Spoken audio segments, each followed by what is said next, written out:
Hello students, આજે આપણે જોઈશું ધોરણ 12નું ચેપ્ટર નંબર 8 જે છે જાવામાં ક્લાસ અને ઓબ્જેક્ટ, જેની અંદર આપણે આગલા વિડીયોની અંદર જોયું છે કે જાવાની અંદર ઇન્સ્ટન્સ મેથડ, ઇન્સ્ટન્સ વેરિયેબલ કઈ રીતે બનાવવામાં આવે છે અને એને કઈ રીતે એક્સેસ કરવામાં આવે છે. એ પણ આપણે જોયું હતું કે ઇન્સ્ટન્સ મેથડ અને ઇન્સ્ટન્સ વેરિયેબલને એક્સેસ કરવા માટે ઓબ્જેક્ટનો યુઝ થાય છે અને એ ઓબ્જેક્ટને કઈ રીતે બનાવવામાં આવે છે અને એને કોઈપણ મેથડને એક્સેસ કરવા માટે ઓબ્જેક્ટનો કઈ રીતે ઉપયોગ કરવામાં આવે છે તે પણ આપણે જોયું છે. હવે આપણે આ ચેપ્ટરનો નેક્સ્ટ પાર્ટ જોઈશું, જે છે ક્લાસ વેરિયેબલ અને ક્લાસ મેથડ. જે રીતે આપણે ઇન્સ્ટન્સ વેરિયેબલ અને ઇન્સ્ટન્સ મેથડ જોયા છે એ જ રીતે હવે આપણે જોવાના છે ક્લાસ વેરિયેબલ અને ક્લાસ મેથડ, અને મેઇન તેની અંદરનો જે ડિફરન્સ છે એ આપણે આજે ક્લિયર કરવાનું છે. તો ચલો સ્ટાર્ટ કરીએ. તો સૌથી પહેલાં તો જોઈએ કે ક્લાસ વેરિયેબલ કોને કહેવાય. તો એવા કેટલાક ચલ હોય છે કે એવા કેટલાક વેરિયેબલ હોય છે કે તેમણે એક જ ક્લાસના બધા ઇન્સ્ટન્સ વચ્ચે વાપરવાની જરૂર પડે છે. તો આવા દરેક ક્લાસ દીઠ ચલને મેમરી ફક્ત એક જ વાર ફાળવવી જોઈએ, કારણ કે જો તમે એક જ વેરિયેબલને એક કરતાં વધારે વાર મેમરી ફાળવશો તો મેમરીનો ખોટો દુરુપયોગ થશે. એટલે એવા વેરિયેબલ હશે કે જેને આપણે બધા જ એક જ ક્લાસના બધા જ ઇન્સ્ટન્સ વચ્ચે વાપરવાની જરૂર છે, તો તમારે એ ક્લાસને મેમરી પણ એક જ વાર ફાળવવી જોઈએ. અને એટલે કે ચલ ક્લાસનો ભાગ છે, ઓબ્જેક્ટનો નહીં. તો અહીંયા આપણે શું કરવાનું છે, જે મેમરી આપણે ફાળવશું તે મેમરી ઇન્સ્ટન્સમાં નથી ફાળવવાની, પણ શેમાં ફાળવવાની છે, તો ક્લાસના પોતાનામાં જ તેનો સંગ્રહ કરવાનો છે. તો એવા જે વેરિયેબલ છે કે જેનો સંગ્રહ ક્લાસમાં પોતાનામાં જ થાય છે, એટલે કે એનો સંગ્રહ મેમરીના ઇન્સ્ટન્સ ભાગ, એટલે કે જ્યાં આપણે ઓબ્જેક્ટની ફાળવણી કરી હશે તેમાં એનો સંગ્રહ કરવાનો નથી. તો એવા વેરિયેબલને કેવા વેરિયેબલ કહેવાય છે? ક્લાસ વેરિયેબલ કહેવાય છે. અને આવા ક્લાસ વેરિયેબલ એટલે કે આવા ચલ ડેટાના પ્રકાર પહેલાં સ્ટેટિક કીવર્ડ વાપરીને ક્લાસમાં આપણે તેને ડિક્લેર કરી શકીએ છીએ. એટલે ટૂંકમાં તમે એટલું કહી શકો છો કે ક્લાસ વેરિયેબલને ડિક્લેર કરવા માટે તેની ડેટા ટાઈપ પહેલાં આપણે શું લખવાનું છે? સ્ટેટિક કીવર્ડ લખવાનો છે. અને જે આપણે આ સ્ટેટિક કીવર્ડનો યુઝ કરીને જે સ્ટેટિક વેરિયેબલ બનાવીશું તે જ વેરિયેબલને શું કહેવામાં આવે છે? ક્લાસ વેરિયેબલ કહેવામાં આવે છે. એટલે ટૂંકમાં તમે એટલું કહી શકો કે જે વેરિયેબલની આગળ આપણે સ્ટેટિક કીવર્ડ લખ્યો છે તે કયા વેરિયેબલ છે? Class variable. અને તેની કિંમતને હંમેશા શામાં સંગ્રહવામાં આવે છે? ક્લાસના પોતાનામાં જ સંગ્રહ કરવામાં આવે છે. જો અહીંયા પણ એ જ લખ્યું છે કે ઇન્સ્ટન્સ વેરિયેબલની કિંમત ઇન્સ્ટન્સમાં સંગ્રહવામાં આવે છે, એટલે કે જે ઓબ્જેક્ટ માટે આપણે મેમરી ફાળવેલી છે તેમાં સંગ્રહવામાં આવે છે. જ્યારે ક્લાસ વેરિયેબલની કિંમતને ક્લાસના પોતાનામાં જ સંગ્રહ કરવામાં આવે છે. આ એક વસ્તુ આપણે મેઇન અહીંયા યાદ રાખવાનું છે. ત્યારબાદ અહીંયા મેં સિન્ટેક્સ દર્શાવી છે કે તમે કઈ રીતે વેરિયેબલને ડિક્લેર કરી શકો. તો સિમ્પલી તમારે આગળ સ્ટેટિક કીવર્ડ લખી દેવાનો છે. અને બીજી એક વસ્તુ કે તમે જે ઇન્સ્ટન્સ વેરિયેબલનો યુઝ કરો છો એને જો તમે ક્લાસની બહાર યુઝ કરશો તો આપણે કઈ રીતે એનો એક્સેસ કરી શકીએ? તો એને એક્સેસ કરવા માટે આપણે ઓબ્જેક્ટની જરૂરત પડે છે. એટલે કે સૌથી પહેલાં આપણે ઓબ્જેક્ટ ડોટ વેરિયેબલ નેમ, આ રીતે તમે એને એક્સેસ કરી શકો, જે આપણે આગળ જોયું છે જ્યારે ઇન્સ્ટન્સ વેરિયેબલ અને ઇન્સ્ટન્સ મેથડ જોયા હતા ત્યારે. બરાબર. હવે આપણે નેક્સ્ટ એ જોવાનું છે, તો ક્લાસ વેરિયેબલને તમે ક્લાસની બહાર કઈ રીતે યુઝ કરી શકો? તો ક્લાસ વેરિયેબલને એક્સેસ કરવા માટે તમારે કોઈ પણ ઓબ્જેક્ટની જરૂરત નથી. એટલે કે જો તમે ક્લાસ વેરિયેબલ બનાવ્યો હશે તો તેને એક્સેસ કરવા માટે તમારે ઓબ્જેક્ટ નથી બનાવવાનો, પણ સિમ્પલી તમે ક્લાસના નામથી પણ તેને એક્સેસ કરી શકો છો. તો એની સિન્ટેક્સ કઈ થશે? તો સૌથી પહેલાં class name dot variable name. જે રીતે આપણે ઇન્સ્ટન્સ વેરિયેબલને એક્સેસ કરવા માટે ઓબ્જેક્ટ નેમ ત્યારબાદ વેરિયેબલ નેમનો યુઝ કરતા હતા, તે અહીંયા શું કરવાનું છે?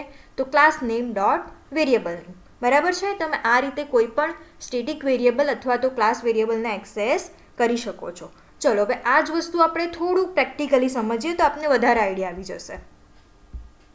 હવે જે આપણે અહીંયા પહેલાં પ્રેક્ટિકલ જોયો જ છે કે ઇન્સ્ટન્સ વેરિયેબલ અને ઇન્સ્ટન્સ મેથડને કઈ રીતે એક્સેસ કરાય, તેના માટે મેં અહીંયા એક સિમ્પલ તમને પ્રેક્ટિકલ બતાવ્યો હતો કે કોઈ પણ તમારે રેક્ટેંગલનું એરિયા ફાઇન્ડ કરવું હોય તો એ કઈ રીતે થાય. બરાબર. જેની અંદર આપણી પાસે સેટ, એટ્રીબ્યુટ અને રેક્ટેંગલ એ બે કઈ છે મેથડ? ઇન્સ્ટન્સ મેથડ છે. અને એ જ રીતે ઇન્સ્ટન્સ વેરિયેબલ આપણા કયા કયા છે? તો લેન્થ છે, વિડ્થ છે અને એરિયા છે. તો હવે આપણે ઇન્સ્ટન્સ વેરિયેબલને તો કઈ રીતે યુઝ કરાય તે આપણે જોઈ જ લીધું છે. ક્લાસની બહાર યુઝ કરવા માટે શાનો ઉપયોગ થાય? તો ઓબ્જેક્ટનો યુઝ થાય છે. તો હવે એ જ રીતે હું અહીંયા એક બીજો પણ વેરિયેબલ બનાવી દઉં છું. જે વેરિયેબલ આપણે બનાવી દઈએ છીએ ક્લાસ વેરિયેબલ, અને જોઈએ કે એને તમે કઈ રીતે યુઝ કરી શકો. તો સિમ્પલ ક્લાસ વેરિયેબલ બનાવવા માટે શું કરવાનું છે, સ્ટેટિક કીવર્ડ લખો, ત્યારબાદ ડેટા ટાઈપ અને ત્યારબાદ તમારા વેરિયેબલનું નામ. તો અહીંયા સિમ્પલ હું એક વેરિયેબલ લઈ લઉં છું, આઈ નામનો વેરિયેબલ, અને તેની વેલ્યુ હું અસાઇન કરી દઉં છું 10. હવે તમારે આઈને પ્રિન્ટ કરાવવો હોય તો તમે ઇન્સ્ટન્સ મેથડમાંથી પણ યુઝ કરી શકો છો, એટલે કે તમે ઇન્સ્ટન્સ મેથડમાં પણ આઈનો યુઝ કરી શકો છો. સિમ્પલી હાલ આપણે શું જોવાનું છે કે જે તમે આ ક્લાસ વેરિયેબલ બનાવ્યો છે તેને ક્લાસની બહાર તમે કઈ રીતે યુઝ કરી શકો, બરાબર. તો એને ક્લાસની બહાર યુઝ કરવા માટે જો અહીંયા મેં ઓબ્જેક્ટ બનાવ્યો છે R1 અને R2, આ બંને ઓબ્જેક્ટની જરૂરત નથી. અને બીજા જે આપણા ઇન્સ્ટન્સ વેરિયેબલ છે લેન્થ, વિડ્થ અને એરિયા, જો તેને પ્રિન્ટ કરાવવા માટે R1 નામનો ઓબ્જેક્ટ અથવા તો તમે R2 ઓબ્જેક્ટનો પણ યુઝ કરી શકો, કારણ કે બંને બનાવેલા જ છે, બરાબર. પણ તમારે એને જે ક્લાસ વેરિયેબલ હશે તેને એક્સેસ કરવા માટે કોઈ પણ ઓબ્જેક્ટની જરૂરત નથી, એટલે કે તમે ડિરેક્ટલી તેને પ્રિન્ટ કરાવી શકશો, એક્સેસ કરાવી શકશો, બરાબર. તો એના માટે સિમ્પલી આપણે શું લખી દઈએ, system dot out dot println, બરાબર છે. હવે એની અંદર આપણે શું કરી દઈએ, તો આ વેરિયેબલને આપણે પ્રિન્ટ કરાવી દઈએ. તો એના માટે સિમ્પલી મારે શું લખવાનું હશે, તો ક્લાસનું નામ. તો ક્લાસનું નામ આપણું શું છે, ABC ડોટ વેરિયેબલનું નામ. તો વેરિયેબલનું નામ શું છે, આઈ છે. સિમ્પલી તમે આટલું જ લખશો એટલે તમારો જે કોડ છે એ રન થઈ જશે. અહીંયા પ્રિન્ટ એલએન આવશે, બરાબર છે. ચલો આટલું કમ્પ્લીટ થઈ ગયું. હવે આપણે એને સૌથી પહેલાં તો સેવ કરી દઈએ ફાઇલને. ચલો હવે ટૂલ્સ મેનુમાંથી કમ્પાઇલ કરાવી દઈએ. ઓકે, કમ્પાઇલેશન સક્સેસફુલી થઈ ગયું છે. હવે આપણે શું કરી દઈએ, રન કરાવી દઈએ, એટલે કે ટૂલ્સ મેનુમાંથી ગો.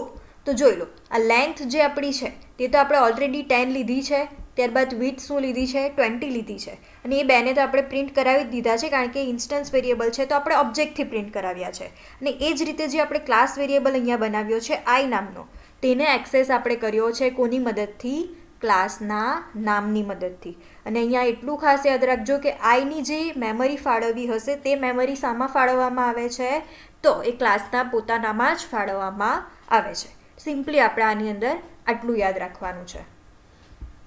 ચલો તો હવે એ જ રીતે નેક્સ્ટ જોઈએ ક્લાસ મેથડ. અને એટલે કે ક્લાસ મેથડ એ ઇન્સ્ટન્સ મેથડ કરતાં કઈ રીતે અલગ પડે છે. તો સૌથી પહેલાં તો ક્લાસ મેથડ પણ ક્લાસ વેરિયેબલની જેમ જ તમે વ્યાખ્યાયિત કરી શકો છો, એટલે કે આગળ સિમ્પલી તમારે સ્ટેટિક કીવર્ડ મૂકવાનો છે. ત્યારબાદ નેક્સ્ટ ક્લાસ મેથડ એ જાતે ચલથી વૈશ્વિક છે અને બીજા ક્લાસ કે ઓબ્જેક્ટને તે ઉપલબ્ધ છે. આથી ક્લાસ મેથડ ક્લાસના ઇન્સ્ટન્સ અસ્તિત્વમાં છે કે નહીં તે ધ્યાનમાં લીધા વિના પણ તમે ગમે ત્યાં વાપરી શકો છો. જે રીતે આપણે હમણાં જ વાત કરી કે ક્લાસ વેરિયેબલને તમે કઈ રીતે એક્સેસ કરી શકો, તેના ઓબ્જેક્ટ વગર પણ એક્સેસ કરી શકો છો, તે જ રીતે તમે ક્લાસ મેથડને પણ કોઈ પણ ઓબ્જેક્ટ વગર, એટલે કે કોઈ પણ ઇન્સ્ટન્સ વગર પણ એક્સેસ કરી શકો છો. તો હવે અહીંયા પ્રોબ્લેમ તમારો એ થશે કે તમારે ક્યારે મેથડને ક્લાસ મેથડ બનાવી. તો એવી મેથડ કે જે કેટલીક સામાન્ય યુટિલિટી પૂરી પાડે પણ ક્લાસના ઇન્સ્ટન્સ પર એ સીધી અસર ન કરે, તેને તમે ક્લાસ મેથડ તરીકે ઘોષિત કરી શકો છો. હવે વિચારો કે તમારે સ્ક્વેર રૂટ ફાઇન્ડ કરવું છે, બરાબર, એટલે કે વર્ગમૂળ ફાઇન્ડ કરવું છે. તો વર્ગમૂળ ફાઇન્ડ કરવા માટેનું જે લોજિક છે એ લોજિક તમે સ્ક્વેર્ડ નામની કોઈ મેથડ બનાવીને લખી શકો છો, અને એ મેથડને તમે ડિરેક્ટલી જે ક્લાસમાં યુઝ કરી હશે તેના દ્વારા કોલ કરી શકો છો. કારણ કે એ મેથડની અંદર તો આપણે સિમ્પલ લોજિક જ લખ્યું છે, તો ઇન્સ્ટન્સ પર તો અસર કરવાનું જ નથી. તો આવું કંઈક કાર્ય હશે ત્યારે તમે એ કાર્યને શામાં યુઝ કરી શકો છો, ક્લાસ મેથડમાં યુઝ કરી શકો છો. અને જાવાના રચયિતાઓએ આવી ક્લાસ મેથડ સાથેના પુષ્કળ પ્રમાણમાં સમાવિષ્ટ ક્લાસ પહેલેથી જ પૂરા પાડ્યા છે. હમણાં જે મેં એક્ઝામ્પલ આપ્યું સ્ક્વેર રૂટનું, તે સ્ક્વેર રૂટ નામની SQRT નામની ઓલરેડી મેથડ અવેલેબલ જ છે જાવાની અંદર, જે માટે નો ક્લાસ કયો છે, મેથ નામનો ક્લાસ છે. એટલે કે જ્યારે પણ તમારે સ્ક્વેર રૂટ ફાઇન્ડ કરવું હોય તો તમારે કોઈ પણ લોજિકનો યુઝ કરવાનો નથી, સિમ્પલી એ મેથડનો તમે યુઝ કરશો. એટલે કે એમાં તમારે કોલ કઈ રીતે કરવાની છે મેથડને, તો મેથ ડોટ SQRT, કારણ કે મેથ એ જાવાની અંદર પહેલેથી જ ક્લાસ આવેલો જ છે અને તેની અંદર SQRT નામની સ્ટેટિક મેથડ પણ એ લોકોએ મૂકેલી જ છે, બરાબર. એટલે તમે મેથ ડોટ SQRTનો યુઝ કરીને કોઈ પણ જગ્યાએ આ મેથડને કોલ કરી શકો છો, કારણ કે એ મેથડ કેવી છે, સ્ટેટિક મેથડ છે.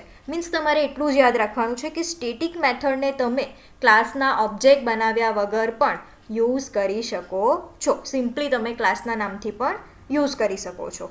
હવે તમારે એક બીજી વસ્તુ આની અંદર યાદ રાખવાની છે કે ઇન્સ્ટન્સ વેરિયેબલ અને ઇન્સ્ટન્સ મેથડને ક્લાસ મેથડમાંથી એક્સેસ કરી શકાય નહીં, પરંતુ ક્લાસ વેરિયેબલ અને ક્લાસ મેથડને ઇન્સ્ટન્સ મેથડમાંથી પણ આપણે એક્સેસ કરી શકીએ છીએ. એટલે કે જે આપણા એક્ઝામ્પલની અંદર આપણે લેન્થ અને વિથ નામના જે વેરિયેબલ બનાવ્યા છે તે વેરિયેબલ આપણા કેવા છે, ઇન્સ્ટન્સ વેરિયેબલ છે. તો એ વેરિયેબલને આપણે ક્લાસ મેથડમાંથી એક્સેસ કરી શકીએ નહીં, પરંતુ જે તમે ક્લાસ વેરિયેબલ બનાવ્યા છે એ ક્લાસ વેરિયેબલને તમે ઇન્સ્ટન્સ મેથડમાંથી એક્સેસ કરી શકો છો. તો આ એક વસ્તુ તમારે યાદ રાખવાનું રહેશે. તમને એક્ઝામની અંદર પણ ગૂંચવવા માટે આવી વસ્તુ પૂછાઈ શકે છે. જો તમે એકદમ વ્યવસ્થિત રીતે ક્લિયર કરી દીધું હશે તો તમે આમાં અટવાવાના નથી. બરાબર? ચલો હવે આ વસ્તુને પણ આપણે એક નાનકડા એક્ઝામ્પલથી સમજીએ તો આપણે વધારે આઈડિયા આવશે. તો ચલો આપણે એક એવો કોડ લખીએ કે જેની અંદર કોઈ પણ 1 થી 20 જે નંબર છે તેની અંદરથી કેટલા ઇવન નંબર છે તે આપણે ફાઇન્ડ કરવું છે. એટલે કે 1 થી 20માંથી જેટલી બેકી સંખ્યા છે તે આપણે આઉટપુટની અંદર જોઈએ છે. તો આના માટે સિમ્પલી આપણે કોડ શું લખવાનો છે, મેઇન એનું લોજિક શું છે, તો લોજિકમાં તો એટલું જ છે કે ઇવન નંબર કઈ રીતે ફાઇન્ડ થાય. હવે એ તો સિમ્પલ લોજિક છે, આપણે બધાને જ ખબર છે કે ઇવન નંબર ફાઇન્ડ કરવા માટે તો આપણે શું કરવાનું છે, સિમ્પલી એક ઇફની કન્ડિશન મૂકવાની છે. એટલે કે જે પણ તમારો વેરિયેબલ હશે તેના મોડ્યુલો 2 ઇક્વલ ટુ 0, એટલે કે કોઈ પણ જો તમારી શેષ ના બચે 2 વડે ભાગવામાં આવે તો તમારી એ સંખ્યા કઈ થશે, ઇવન નંબર થશે. બરાબર છે? એ આપણું લોજિક છે. એ લોજિક આપણે શામાં લખવાનું છે, તો એ લોજિક આપણે લખવાનું છે સ્ટેટિક મેથડમાં. એટલે તમે કહી શકો છો કે ક્લાસ મેથડની અંદર આ તમારે લોજિક લખવાનું છે. અને એ લોજિકનો યુઝ કરીને તમે જે મેઇન મેથડ યુઝ કરી હશે તે મેઇન મેથડની અંદર એક આપણે સિમ્પલી લૂપ ફોર લૂપનો યુઝ કરી લઈશું અને લૂપની અંદર એ બધી જ સંખ્યા એકી છે કે બેકી તે આપણે ફાઇન્ડ કરીશું. બરાબર? તો અહીંયા આપણું મેઇન જે ક્લાસ મેથડ યુઝ કરવાનો છે તેની અંદર સિમ્પલી આપણે લોજિક જ યુઝ કરવાના છે. એટલે તમે એને ક્લાસ મેથડ બનાવી શકો છો. અને સિમ્પલી એનું જે મેઇન પછી કામ છે પ્રિન્ટ કરાવવાનું તે તો તમે ડાયરેક્ટલી મેઇન મેથડની અંદર યુઝ કરી જ શકો છો. ચલો તો હવે આ વસ્તુ આપણે થોડું સમજીએ પ્રેક્ટિકલી. તો ચલો એના માટે સિમ્પલી મેં શું કરી દીધું છે, એક જે મેઇન ક્લાસ છે તે બનાવી દીધો છે, તેની અંદર મેઇન મેથડ પણ યુઝ કરી દીધી છે. અને ત્યારબાદ મેં એક બીજો ક્લાસ પણ બનાવ્યો છે ABC નામનો. હવે આપણે શું કરી દઈએ, આની અંદર એક સ્ટેટિક મેથડ બનાવી દઈએ જે આપણે ટ્રુ કાં તો ફોલ્સ એવું રિટર્ન કરશે. તો સૌથી પહેલાં તો આપણે ક્લાસ મેથડ એટલે કે સ્ટેટિક મેથડ બનાવવા માટે કીવર્ડ યુઝ કરવો પડશે સ્ટેટિક. ચલો ત્યારબાદ તમારે શું યુઝ કરવાનું છે, તો રિટર્ન ટાઈપ. હવે આપણે મેથડ પરથી ખાલી એટલું જ રિટર્ન કરાવવું છે કે ટ્રુ કાં તો ફોલ્સ, એ સાચું છે કે ખોટું. તો એના માટે આપણે શાનો ઉપયોગ કરવો પડશે, બુલિયનનો ઉપયોગ કરવો પડશે. કારણ કે એવી જે વેલ્યુ આપણે રિટર્ન કરે કે ટ્રુ કાં તો ફોલ્સ, તેના માટે હંમેશા બુલિયન ડેટા ટાઈપનો યુઝ થાય છે. અને ત્યારબાદ શું આવશે, મેથડનું નામ. તો હું મેથડનું નામ હમણાં આપી દઉં છું ઇવન. બરાબર છે? હવે તેની અંદર આપણે એક વેરિયેબલ લઈ લઈએ કે જેને આપણે ચેક કરાવીશું કે એ વેરિયેબલ મોડ્યુલો મોડ્યુલો 2 ઇક્વલ ટુ 0. બરાબર છે? ચલો આપણે હવે મેથડની જે ડેફિનેશન છે તે આપી દઈએ. તેના માટે હવે આપણે શું કરી દેવાનું છે, તો સિમ્પલી એક ઇફનું લૂપ ઇફની કન્ડિશન મૂકવાની છે. તેની અંદર શું કરવાનું છે, તો ઇફ એ મોડ્યુલો 2 ઇક્વલ ટુ 0 તો શું થશે, તો આપણે ટ્રુ રિટર્ન થવું જોઈએ. એટલે કે તો આપણે જે ઇવન નંબર ફાઇન્ડ કરવો છે એ બરાબર રીતે આવવો જોઈએ. બરાબર? તો એના માટે આપણે સિમ્પલી શું રિટર્ન કરાવી દેવાનું છે, તો તમે ખાલી આટલું પણ લખી શકો છો, રિટર્ન ટ્રુ. એટલે કે તો તમારે સાચું રિટર્ન કરવાનું છે, અધરવાઇઝ ફોલ્સ. બરાબર છે? તો એના માટે આપણે નેક્સ્ટ લખી દઈએ એલ્સ, અને ફરી પાછો એલ્સના બ્રેકેટમાં લખી દઈએ રિટર્ન ફોલ્સ. ચલો આપણે એટલી જે લોજિક છે તેટલું તો લખી દીધું છે. સિમ્પલી આપણું લોજિકની અંદર શું છે, તો આપણા લોજિકની અંદર એટલું જ છે કે જો એ આપણો નંબર મોડ્યુલો ડિવાઈડ બાય 2 ઇક્વલ ટુ જો 0 થશે તો આપણે ટ્રુ રિટર્ન થવું જોઈએ, અધરવાઇઝ ફોલ્સ રિટર્ન થવું જોઈએ. હવે આપણે જે મેથડ બનાવી છે સ્ટેટિક મેથડ, તેને આપણે ક્યાં કોલ કરવાની છે, તો મેઇન મેથડની અંદર એને કોલ કરવાની છે. તો સૌથી પહેલાં તો આપણે 1 થી 20 નંબરમાંથી ફાઇન્ડ કરવું છે. તો એના માટે આપણે મેઇન મેથડની અંદર લૂપનો યુઝ કરવો પડશે. તો હું એના માટે ફોર લૂપનો યુઝ કરી દઉં છું અને એની અંદર ઇન્ટીજર નામનો એક વેરિયેબલ બનાવી દઉં છું, આઈ નામનો એક વેરિયેબલ બનાવી દઉં છું અને તેની વેલ્યુ આપી દઉં છું 1થી.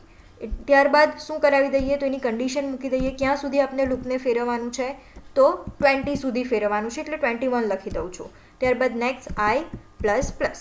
હવે આપણે મેઇન આની અંદર કરવાનું શું છે તો મેથડની અંદર આપણે કોલ કોને કરવાનું છે તો આપણે કોલ કરવાનું છે ફોર લૂપની અંદર સ્ટેટિક મેથડને આપણે કોલ કરવાનો છે.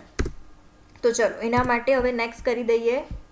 એ મેથડને કોલ કરવા માટે પણ આપણે ફરી પાછું અહીંયા શાનો ઉપયોગ કરવો પડશે, ઇફ સ્ટેટમેન્ટનો યુઝ કરવો પડશે. એટલે કે જો ઇફ આ જે આપણી મેથડ છે ઇવન ઇક્વલ ટુ ટ્રુ તો શું થશે તો આપણું જે સ્ટેટમેન્ટ હશે, જે આપણું લૂપ છે તે ફરવું જોઈએ, અધરવાઇઝ એ લૂપ ફરવું જોઈએ નહીં, ટર્મિનેટ થઈ જવું જોઈએ.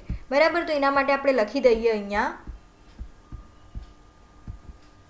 ઇફ, પછી આપણે કઈ મેથડને કોલ કરવાની છે તો આ ઇવન નામની મેથડને કોલ કરવાની છે. હવે તમને બધાને જ ખબર છે કે આ મેથડ કેવી મેથડ છે, ક્લાસ મેથડ છે. એટલે એને કોલ કરવા માટે શાની જરૂરત પડશે તો ક્લાસના નામની જ જરૂરત પડશે, તેના ઓબ્જેક્ટની જરૂરત નથી. તો ઇફ abc ડોટ ઇવન, ત્યારબાદ કોઈક આપણે વેરિયેબલ એની અંદર પાસ કરાવીએ તો આપણે વેરિયેબલ તરીકે હાલમાં કયો લીધો છે, આઈ લીધો છે, તો આપણે આઈને પાસ કરી દઈએ.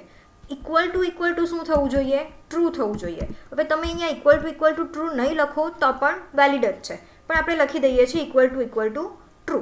જો તમારી એ કન્ડિશન સાચી પડે તો તમારે કોને પ્રિન્ટ કરાવવાનો છે તો સિમ્પલી આપણે આઈને પ્રિન્ટ કરાવવાનો છે.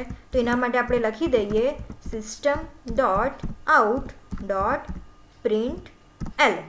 બરાબર છે, પ્રિન્ટ એલએન. ચલો હવે આપણે કોને પ્રિન્ટ કરાવી દઈએ તો પ્રિન્ટ કરાવવાનો છે આપણે આઈને. તો સિમ્પલી આઈને પ્રિન્ટ કરાવી દઈએ, ત્યારબાદ આવશે સેમિકોલન.